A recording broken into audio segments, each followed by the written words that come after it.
அஸ்ஸலாமு அலைக்கும். Hi, hello friends. எல்லாரும் எப்படி இருக்கீங்க? நல்லா இருக்கீங்களா? இன்னைக்கு இந்த வீடியோவில் என்ன பார்க்க போகிறோம் அப்படின்னா, இன்னைக்கு எங்கள் மஹல்லால ஹந்திரி அந்த வீடியோவை தான் உங்க கூட இன்னைக்கு நான் ஷேர் பண்ணிக்க போகிறேன். காலையிலேருந்து மதியானம் வரைக்கும் என்னென்னலாம் பண்ணினேன் அப்படிங்கிறத உங்க கூட நான் ஷேர் பண்ணிக்க போகிறேன். இந்த வருஷம் ஹந்திரிக்கு பார்த்தீங்கன்னா, யாரையுமே நாங்கள் கூப்பிடல. சரி எல்லார் வீட்டுக்கும் போயிட்டு சாப்பாடு கொடுத்துடலாம் அப்படின்னு சொல்லிட்டு தான். ஏன்னா மழை வேற பெஞ்சிட்டு இருக்கு அப்படிங்கிறதுனால யாரையும் கூப்பிடல. காலையில் எந்திரிச்ச உடனே பார்த்தீங்கன்னா டீ போடுறதுக்கு வந்துட்டேன். காலையிலேயே வந்து இன்னைக்கு தூங்கி எந்திரிச்ச உடனே ஒரே பெருநாவாக தான் கிடக்கும் கல்லந்தோப்பு.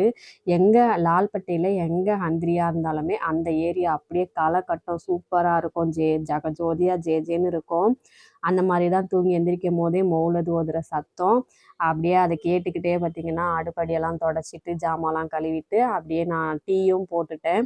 டீ போட்டு எடுத்து வச்சுட்டு பாருங்கள் இப்படி தான் க்ளீன் பண்ணிவிட்டு டீயை போட்டு எடுத்துக்கிட்டு நானும் வெளியில் போயிட்டு கொஞ்சம் நேரம் நின்று மௌலது ஓதுறதெல்லாம் கேட்டுக்கிட்டே இருந்தேன்.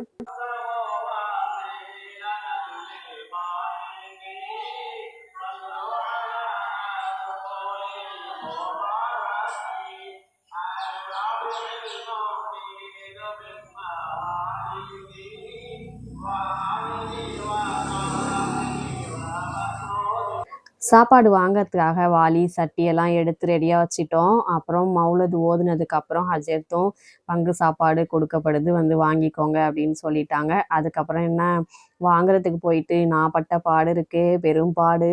ஏன்னா ஆம்பளை பிள்ளை இல்லைன்னா எவ்வளோ கஷ்டம் அப்படிங்கிறத இன்னைக்கு நான் உணர்ந்தேன். இந்த இடத்துல என் தம்பி 2 பேரையுமே மிஸ் பண்ணுறேன். பெரிய தம்பிக்கு வந்து கடையில் லீவு கொடுக்கல, சின்ன தம்பி வெளிநாட்டில் இருக்கான். எப்படியோ பசங்கள்கிட்ட கெஞ்சி கூத்தாடி ஒரு பையன் வந்து அவனுக்கு ரொம்ப ஜஸாக்கல்லா ஹைர் தான் சொல்லணும். எப்படியோ எனக்கு சாப்பாட்டை கொண்டு வந்து வீட்டில் வச்சுட்டான். அப்புறம் தால்ச்சாவை நானே வந்து எடுத்துகிட்டு வந்துட்டேன். வீட்டில் வந்து பார்த்தா எங்கள் அம்மா வந்து கறிலாம் ரெடி பண்ணிட்டு இருந்தாங்க, கறியானம். அப்புறம் வந்து முட்டைலாம் அவிச்சு வச்சுருந்தாங்க. சரின்னு சொல்லிட்டு நான் ஒரு பக்கம் சாப்பாடு வெளியில் போய் கொடுக்கணும்ல சொந்தக்காரங்களுக்கெல்லாம், அதனால பாக்கெட்டில் போட்டு ரெடி பண்ணி போயிட்டு கொடுத்துட்டோம். கொடுக்குற வரைக்குமே மழை பெய்யல. அல்ஹம்துலில்லா அப்படிங்கிற மாதிரி தான் இருந்துச்சு. ஏன்னா சாப்பாடு ஆக்க முடியாது, ஹந்திரியும் நடக்காது அப்படிங்கிற மாதிரி தான் இருந்துச்சு. அல்ஹம்துலில்லான்னு சாப்பாடு பொழுந்து விடுற வரைக்கும் அவங்கவுங்க வீட்டு சொந்தக்காரங்களுக்கு கொடுக்குற வரைக்கும் மழை இல்லை.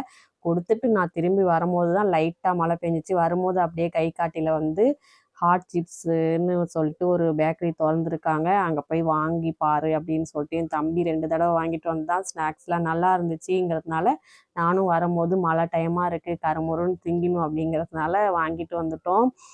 எப்போதுமே நம்மளுக்கு ஹாஜா பாவ கடை தான். இப்போ தான் புதுசாக இந்த கடைக்கு போய் வாங்கினேன். வீடியோ பிடிச்சி